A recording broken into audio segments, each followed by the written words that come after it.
नमस्कार दोस्तों, अपने पाठशाला चैनल पर आप सभी का हार्दिक स्वागत है। तो कैसे हो मित्रों? मैं आशा करता हूँ कि आप सभी स्वस्थ होंगे, मस्त होंगे और निरंतर अपनी पढ़ाई में लगे हुए होंगे। तो मित्रों, मैं फिर से हाजिर हूँ एक नए टॉपिक के साथ में। और आज के टॉपिक में हम पढ़ेंगे, यानी जो आधुनिक काल चल रहा है उसमें पढ़ेंगे हम प्रगतिवाद। और मित्रों, यानी आधुनिक काल में हमने भारतेंदु युग, द्विवेदी युग, छायावाद पढ़ चुके हैं। और आज का हमारा टॉपिक होगा प्रगतिवाद, जिसकी समय सीमा 1936 से लेकर 1943 तक रही। तो मित्रों, शुरू करें आज की क्लास का ये पहला प्रश्न। और मित्रों, यह हमारी क्लास आपके लिए, यानी इस राजस्थान आरपीएससी द्वारा आयोजित होने वाली वरिष्ठ अध्यापक भर्ती और स्कूल व्याख्याता भर्ती के लिए तो महत्वपूर्ण हो है ही, साथ में केवीएस, डीएसएस भी हो, चाहे नवोदय विद्यालय हो, चाहे बीपीएससी हो, कहीं पर भी अगर हिंदी साहित्य से संबंधित टीजीटी पीजीटी में जब भी प्रश्न पूछा जाएगा तो ये क्लास रामबाण साबित होने वाली है। तो मित्रों, आज की क्लास का पहला प्रश्न, खड़ी बोली हिंदी का ऐसा काव्य जो सामान्यतः दलित, मजदूर व शोषित वर्ग की समस्याओं को केंद्र में रखकर रचा गया, उस साहित्य को क्या कहा जाता है? यानी खड़ी बोली हिंदी का ऐसा काव्य जो सामान्यतः दलितों, मजदूरों और शोषित वर्गों की समस्याओं को केंद्र में रखकर लिखा गया था, उस साहित्य को क्या कहा जाता है? तो इसका सही उत्तर होगा प्रगतिवादी साहित्य। अगला प्रश्न,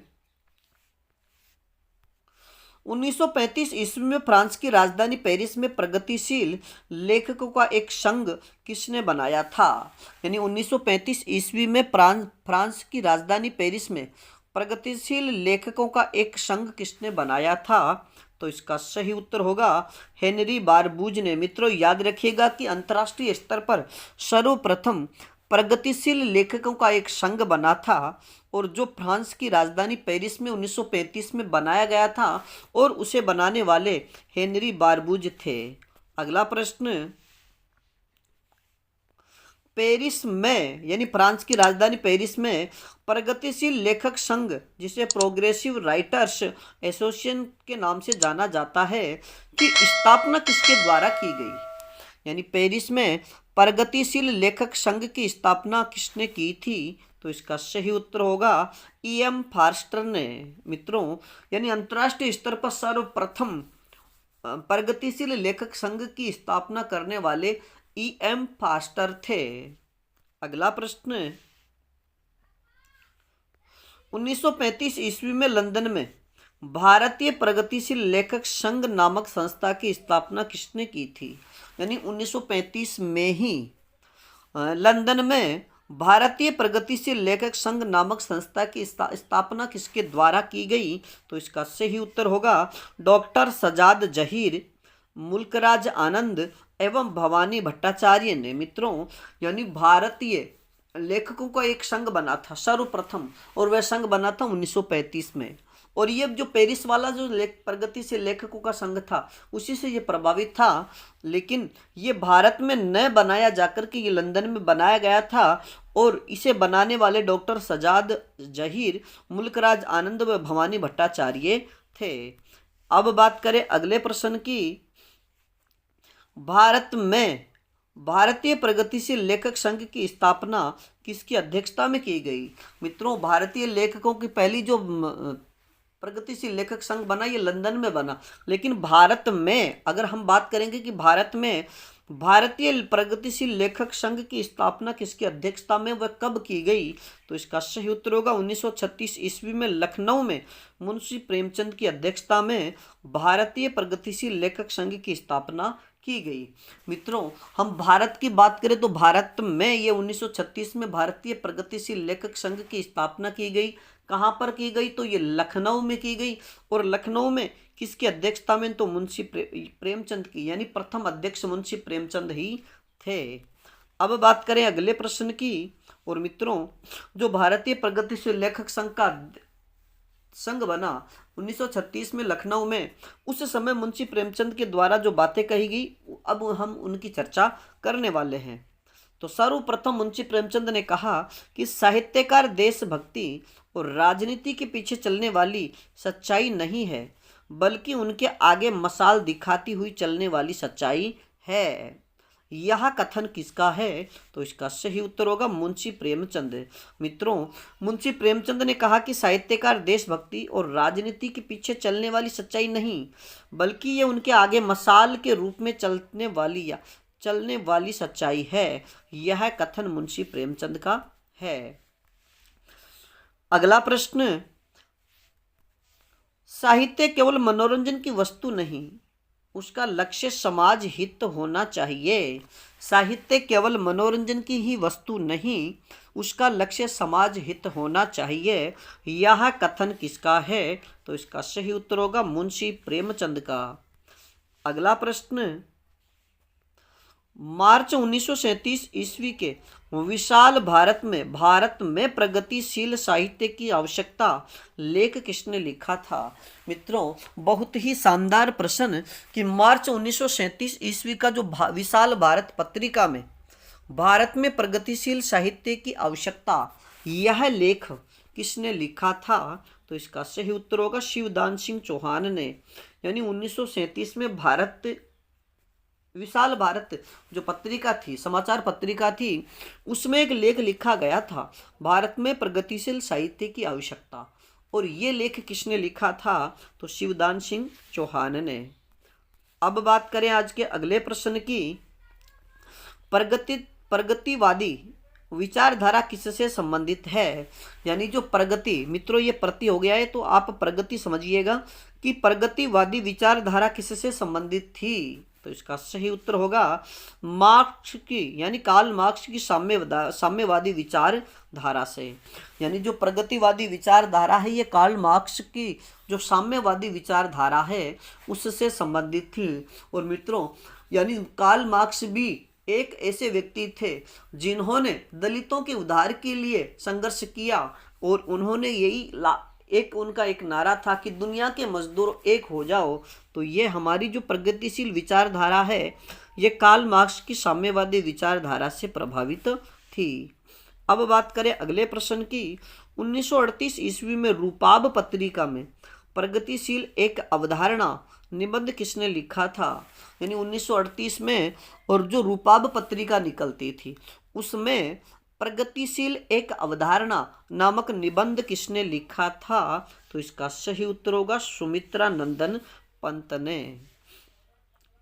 अगला प्रश्न, 1939 ईस्वी में रचित चरमर चू चरर मरर जा रही भैंसा गाड़ी, यानी 1939 में रचित चरमर चू चरर मरर जा रही भैंसा गाड़ी, ये कविता किसकी है? तो इसका सही उत्तर होगा भगवती चरण वर्मा की। मित्रों याद रखिएगा कि भगवती चरण वर्मा की जो कविता है चरमर चू चरर मरर जा रही भैंसा गाड़ी, ये 1939 में लिखी गई थी और ये प्रगतिशील साहित्य का एक उदाहरण है। अब बात करें अगले प्रश्न की। 1937 में रचित निराला की कौन सी कविता प्रगतिवादी प्रवृत्तियों से युक्त थी? यानी 1937 में रचित सूर्यकांत त्रिपाठी निराला की कौन सी कविता प्रगतिवादी प्रवृत्तियों से युक्त थी? तो इसका सही उत्तर होगा वह तोड़ती पत्थर। यानी सूर्यकांत त्रिपाठी निराला की प्रगतिवादी अगर कविता की बात करें तो इनकी प्रगतिवादी कविता वह तोड़ती पत्थर, ये उनकी प्रगतिवादी कविता है जो 1937 में रचित है। अब बात करें अगले प्रश्न की। डॉक्टर बच्चन सिंह के अनुसार छायावाद के बाद काव्य को किस नाम से जाना जाता था? इन डॉक्टर बच्चन सिंह के अनुसार छायावाद के बाद के जो काव्य है उसे किस नाम से जाना जाता था? तो इसका सही उत्तर होगा प्रगतिशील। अगला प्रश्न, प्रगतिवाद शब्द का प्रयोग सर्वप्रथम किसने किया था? यानी प्रगतिवाद शब्द का सर्वप्रथम प्रयोग किसने किया? तो इसका सही उत्तर होगा 1942 ईस्वी में गजानंद माधव मुक्तिबोध ने अपने लेख प्रगतिवाद एक दृष्टि में। मित्रों याद रखिएगा इस लेख का नाम भी कि प्रगतिवाद एक दृष्टि में लेख किसका है? तो गजानंद माधव मुक्तिबोध। और ये किसने लिखा? गजानंद माधव मुक्तिबोध ने। और कब लिखा था? 1942 ईस्वी में। तो मित्रों इसी आधार पर यानी जो प्रगतिवाद शब्द है इसका सर्वप्रथम प्रयोग करने वाले कौन थे? गजानन माधव मुक्तिबोध। अगला प्रश्न, प्रगतिवाद को एक वैचारिक सैनिक संघर्ष किसने कहा है? यानी प्रगतिवाद को एक वैचारिक सैनिक संघर्ष किसने कहा? तो इसका सही उत्तर होगा गजानन माधव मुक्तिबोध ने। अगला प्रश्न, डॉक्टर बच्चन सिंह के अनुसार प्रगतिवाद के प्रवर्तक कौन हैं? डॉक्टर बच्चन सिंह के अनुसार प्रगतिवाद के प्रवर्तक कौन हैं? तो इसका सही उत्तर होगा सुमित्रा नंदन पंत। मित्रों याद रखिएगा कि डॉक्टर बच्चन सिंह के अनुसार सुमित्रा नंद पंत यानी सुमित्रा नंदन जो पंत है ये प्रगतिवाद के प्रवर्तक हैं और उनकी जो रचना है युगवाणी 1939 में प्रथम प्रगतिवादी काव्य संग्रह माना जाता है। अगर आपसे प्रश्न पूछा जाए कि प्रथम प्रगतिवादी काव्य संग्रह कौन सा है तो इसका सही उत्तर होगा युगवाणी। कब लिखा गया? 1939 में। किसके द्वारा? सुमित्रा नंदन पंत के द्वारा। अब बात करें आज के अगले प्रश्न की। डॉक्टर गणपति चंद्र गुप्त ने प्रगतिवाद का प्रवर्तक किसे माना है? डॉक्टर गणपति चंद्र गुप्त ने प्रगतिवाद का प्रवर्तक किसे माना है? तो इसका सही उत्तर होगा रामेश्वर करुण को। और मित्रों याद रखिएगा कि इनके ब्रज भाषा में रचित यानी रामेश्वर करुण की ब्रज भाषा में रचित करुणा सतसई प्रगतिवाद की पहली रचना मानी जाती है। अब बात करें इनकी महत्वपूर्ण पंक्तियों की कि करी शरम 30 दिन मरत भरत न भूखो पेट कहाँ कहाँ ते लाई वे पटवारी तब भेंट। कि करी शरम 30 दिन करत मरत भरत न भूखो पेट कहाँ कहाँ ते लाई वे पटवारी तब भेंट। यह पंक्तियां किसकी है? तो रामेश्वर करुण की। अब बात करें अगले प्रश्न की। प्रगतिवादी काव्य धारा के प्रतिनिधि कवि कौन माने जाते हैं? प्रगतिवादी काव्य धारा के प्रतिनिधि कवि कौन माने जाते हैं? तो इसका सही उत्तर होगा नागार्जुन। अगला प्रश्न, आचार्य नंद दुलारे वाजपेयी के अनुसार प्रगतिवाद किसका दूसरा नाम है? आचार्य नंद दुलारे वाजपेयी के अनुसार प्रगतिवाद किसका दूसरा नाम है? तो इसका सही उत्तर होगा उपयोगितावादी संस्कृति का या उपयोगितावाद का। अगला प्रश्न, प्रगतिवाद को सामाजिक यथार्थवाद किसने कहा है? कि प्रगतिवाद को सामाजिक यथार्थवाद किसने कहा? तो इसका सही उत्तर होगा डॉक्टर नगेंद्र व नामवर सिंह ने। मित्रों ये प्रश्न भी आप याद रखिएगा कि प्रगतिवाद को सामाजिक यथार्थवाद किसने कहा? तो डॉक्टर नगेंद्र व नामवर सिंह ने। अगला प्रश्न, राजनीति के क्षेत्र में जो मार्क्सवाद एवं साम्यवाद है साहित्य के क्षेत्र में वही प्रगतिवाद है। यह पंक्ति किसकी है? मित्रों आप इस पंक्ति को 3 स्टार लगा लीजिएगा क्योंकि ये पंक्ति बार बार परीक्षाओं में पूछी जाती है कि राजनीति के क्षेत्र में जो मार्क्सवाद है एवं यानी राजनीति के क्षेत्र में जो मार्क्सवाद एवं साम्यवाद है साहित्य के क्षेत्र में वही प्रगतिवाद है। यह पंक्ति किसकी है? तो इसका सही उत्तर होगा डॉक्टर रामविलास शर्मा की। अगला प्रश्न, दर्शन में जो द्वंद्वात्मक भौतिक विकासवाद है राजनीति में जो साम्यवाद है वही साहित्य में प्रगतिवाद है। यह पंक्ति किसकी है? मित्रों यहाँ पर 3 दर्शनों की यानी 3 महत्वपूर्ण तथ्यों की चर्चा की गई है कि दर्शन में जो द्वंद्वात्मक भौतिकवाद या भौतिक विकासवाद है राजनीति में जो साम्यवाद है वही साहित्य में प्रगतिवाद कहलाता है। यह पंक्ति किसकी है? तो इसका सही उत्तर होगा डॉक्टर गणपति चंद्र गुप्त की। अब बात करें अगले प्रश्न की। छायावाद के लेखन का प्रारंभ यानी छायावाद के लेखन का प्रमुख उद्देश्य स्वांत सुखाई था जबकि प्रगतिवादी साहित्य का प्रमुख प्रयोजन क्या रहा? यानी छायावाद के लेखन का प्रमुख उद्देश्य स्वांत सुखाय था, जबकि प्रगतिवादी साहित्य का प्रमुख उद्देश्य क्या रहा? तो इसका सही उत्तर होगा बहुजन हिताय बहुजन सुखाय। अगला प्रश्न,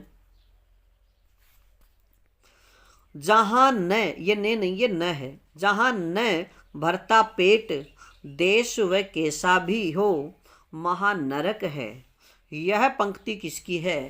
यानी जहां न भरता पेट देश व कैसा भी हो महानरक है, यह पंक्ति किसकी है? तो इसका सही उत्तर होगा नागार्जुन की। और मित्रों, आप हमें कमेंट्स में जरूर बताइएगा कि नागार्जुन का मूल नाम क्या है तथा इनका जन्म कब व कहां पर हुआ था।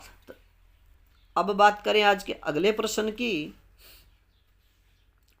योनि नहीं है रे नारी, वह भी मानवी प्रतिष्ठित, उसे पूर्ण स्वाधीन करो, वह रहे न नर पर अवशित। मित्रों, यानी योनि नहीं है रे नारी, वह भी मानवी प्रतिष्ठित, उसे पूर्ण स्वाधीन करो, वह रहे न नर पर अवशित। इस पंक्ति के रचयिता कौन हैं? तो इसका सही उत्तर होगा सुमित्रा नंदन पंत। अब बात करें आज के अगले प्रश्न की।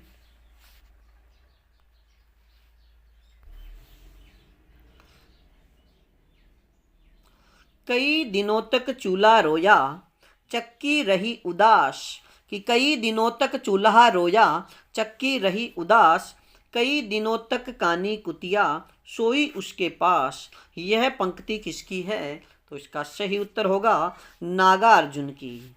अब बात करें अगले प्रश्न की। और मित्रों, आज का जो यह अगला प्रश्न है यह है प्रगतिवाद, यानी प्रगतिवादी। मित्रों, ये बार बार टाइपिंग में थोड़ी मिस्टेक हो रही है, प्रगति की जगह प्रति लिखा जा रहा है, तो आप इसे प्रगतिवाद ही समझिएगा कि प्रगतिवादी कविता की प्रमुख पंक्तियां या प्रवृत्तियां क्या क्या रही।